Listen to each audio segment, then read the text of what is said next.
3 steps for better decision making.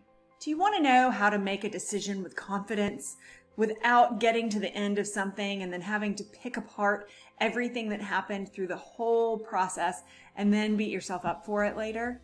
It doesn't matter if you're making a huge decision, such as deciding if you're going to marry someone or not, or just simply deciding between ice cream or fruit for dessert. This 3-step decision process will help give you confidence, clarity, and remove the possibility for regret.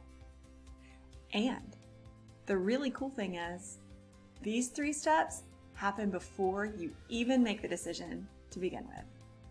GILD Coaching. More success, less stress. Throughout any given day, you make somewhere between 1 and 1 million decisions. There are decisions along every corner. Just think about the first moment that you wake up. Should you roll back over, get a couple more minutes of shut-eye, or should you just launch into your day? There's a decision. When should you go work out? When should you call this person or that person? How should you time out things? It's decision, decision, decision. Should you take the same path to go to the market, or should you choose another route? Well, all of these little decisions put us in a really damaging pattern when it comes to bigger decisions. What we're doing when we just make these choices thoughtlessly is training our brain to launch into action without fully thinking through what's ahead. So my 3-step decision-making process will help you before you've implemented any of your choices.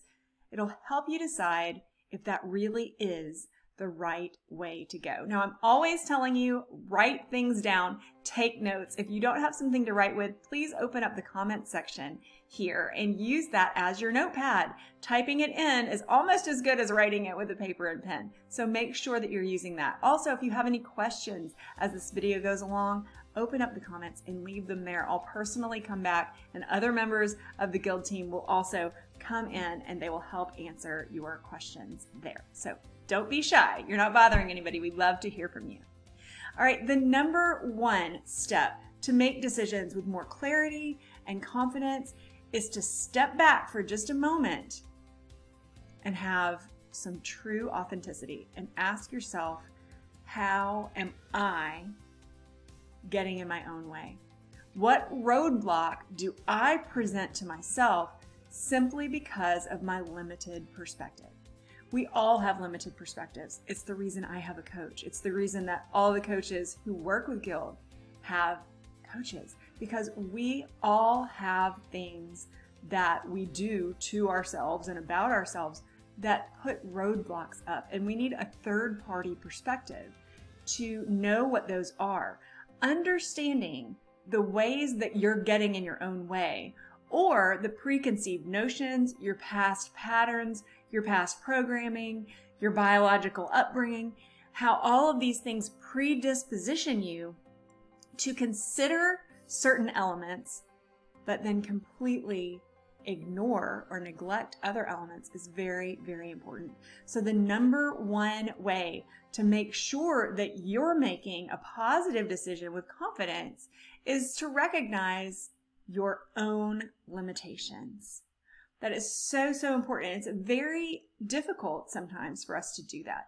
If you don't know what your own limitations are, if you have a hard time admitting it, put that in the comments. We'll come back in. We will help shine the light on you. I am happy to drop a truth bomb on you to help you move forward to your next space of growth. The second step is something you might think you're doing, but just hold on. A lot of people get this wrong. The second step is to understand what your ideal outcome is. The problem is that's where most people stop. You can't stop there. We all know what our ideal outcome would be, happily ever after, magic wand outcome. But someone said something to me a long time ago that really made me think. Don't let best get in the way of better.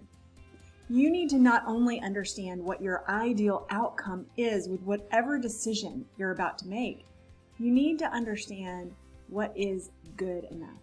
I'm not telling you not to reach for the stars and live toward your big dreams, but I'm just encouraging you to not let best get in the way of better.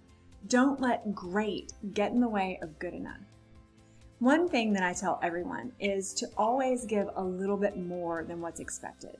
Under promise, over deliver. It's what we do here at GILD Coaching. Just ask any of our clients. Anything happens and they're like, whoa, you gave me so much more than I was expecting to get. So I'm not just saying go to only good enough and stop there.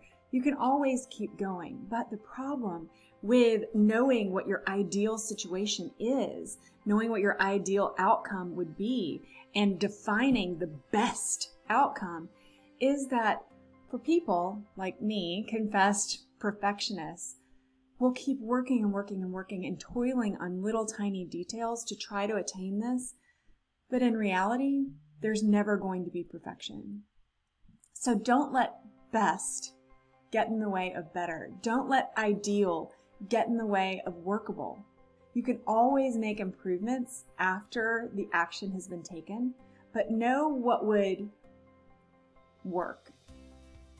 Know what you want, know what's enough, and then also know what's not acceptable. Number 3 is the number 3. I'll explain. Usually people will say, I either want this or that, and I need to make a decision. I either want this or that. And it's a very tough place to be in. It's actually a prison cell. It's an emotional and a mental prison cell to be in, to have to choose between this or that. So before you even make the decision, before you take steps toward A or B, 1 or 2, ask yourself, what's number 3? There's usually a third alternative. Sometimes it's a mix of the two things. Sometimes it's another option altogether. But simply asking yourself that question, is there a third alternative and what is it, can make all the difference in the world. Do I quit or do I stay? Or do I find a third alternative that's some sort of a hybrid between the two? Those are my 3 steps for decision making that happen before you even make the decision. If this video has been of any use to you, give us a thumbs up, please. Hit the subscribe button, share this, and don't forget to hit the bell as well so that you will know the next time that we drop a video to help you live a life with lower stress, more happiness, and more success. I'm Dr. Jane. See you next time.